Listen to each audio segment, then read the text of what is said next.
Hello wine drinkers, I am at the Vinistra International Wine Competition in Croatia. I am one of the judges and today I will try to show you how it works a wine competition. Watch until the end.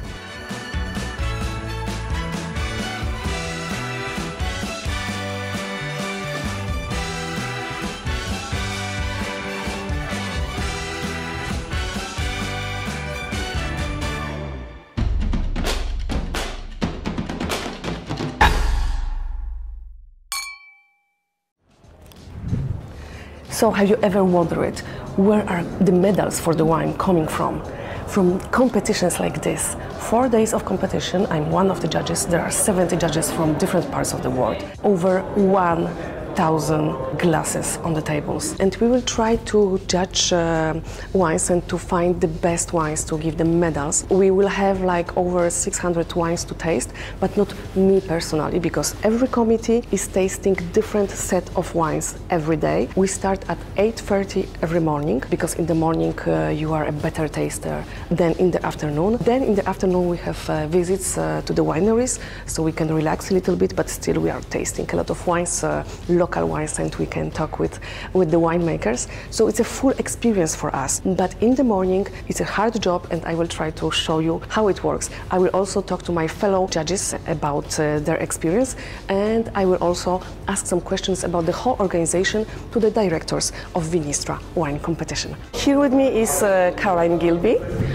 the president of the judging of Vinistra, and you should see the episode with her we made a few years ago about how it is to be a master of wine. And now I have some questions for you about this competition. So how many wines are prepared to be tasted? I think this year we have something like 570 wines in the competition, which I think is the biggest number ever. How is the tasting organized? There are panels of 5 judges and they're presented with each wine one at a time with a little bit of basic information. They know, for instance, that they're judging young Malvazias from 2021, for instance. And then they individually judge each wine, and then the panel's scores are put together and averaged so that you end up with a score that reflects the views of the panel, the average views of the panel, I would say. We have 70 different judges during 4 days.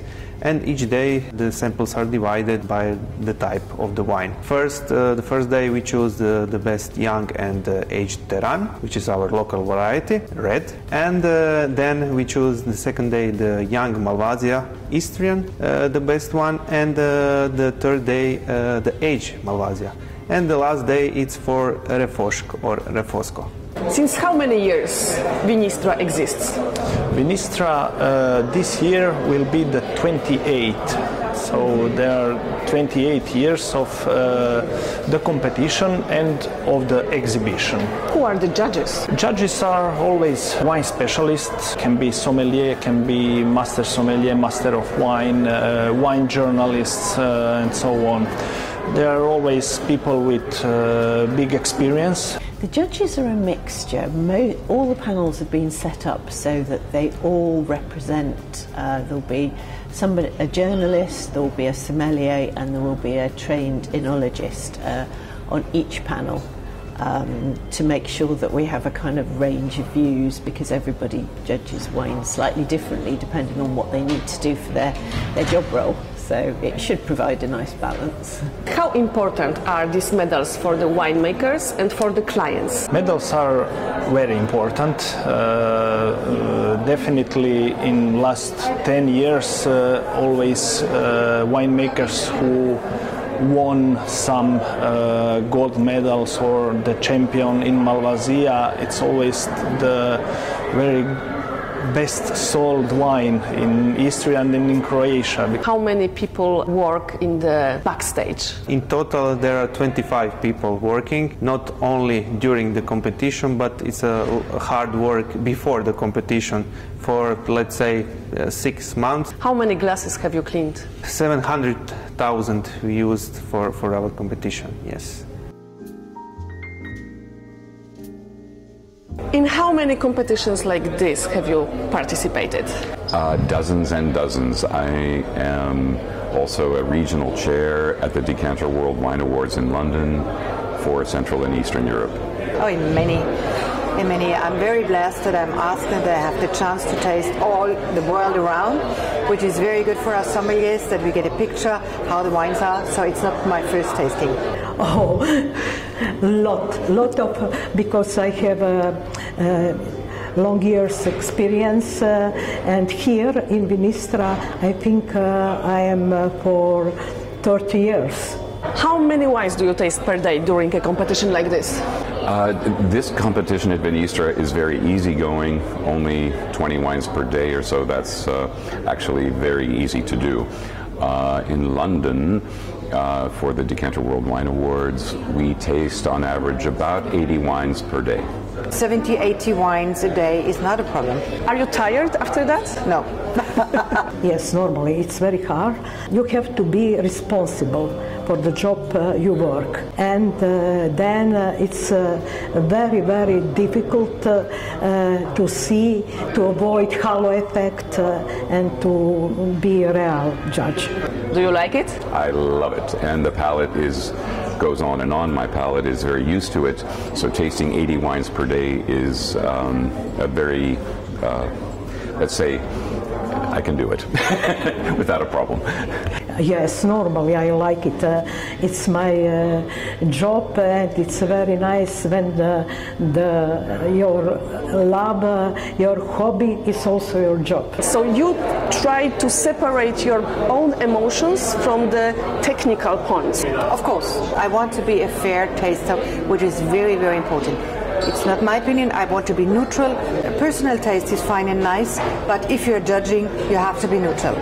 After a day of tasting wine, what you are dreaming about to drink? A nice cold glass of beer. You know what is fantastic on this competition? That they are inviting fresh blood, like Monica, who is here with me. Can you tell me who you are and what are you doing here? So my name is Monica Neral. I'm currently the third sommelier, Croatian sommelier, and I just did the WSET third level.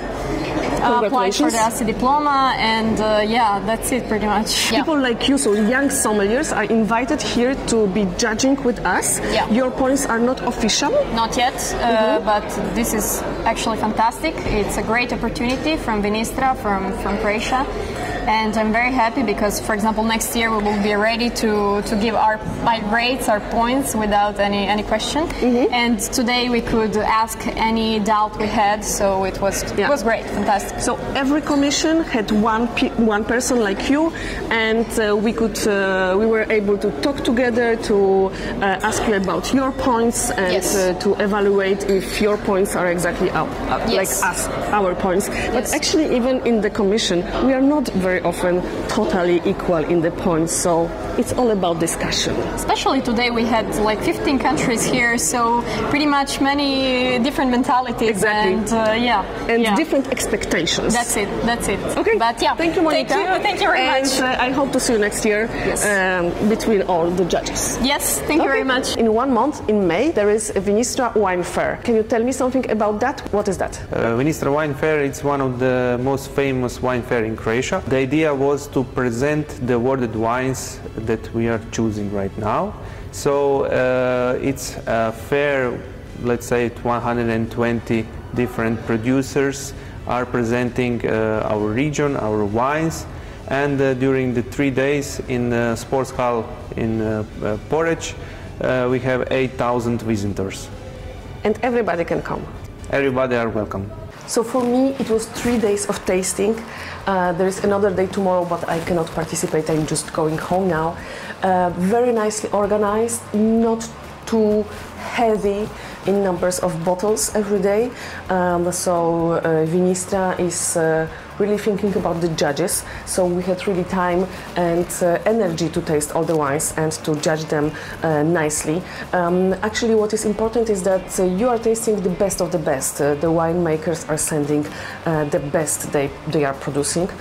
So during the judging, you just need to decide who is better than the other ones. We do not know what we are tasting. guessing. I mean, we only know what is the vintage of the wine and what is the main grape variety, and that's all. Obviously, we don't know who is winning. We don't know who is getting medals. So I'm waiting with impatience to get to know it. Don't forget that in 1 month, in May, there is the Vinistra Fair, which is open for everybody and everybody can participate. I will not be there, but you can come. You can visit Istria. You can meet these fantastic people here. Yesterday we had I visited Matoszewicz winery and we had a great tasting, a fantastic lineup of older Malvasias. The oldest one was from 1999. That was an amazing experience, and I think that you should know that the wines from Istria can really age. So that's it. Tomasz is still not with me, but very soon he's coming to Portugal and we will make some fantastic episodes for you. Please subscribe, give us thumbs up, write in the comments what do you think about Istrian wines. Do you like Malvasia? Have you ever tried Teran? And what do you think actually about medals? Are medals and all these points important for you? And see you next Wednesday at 5 o'clock. Bye!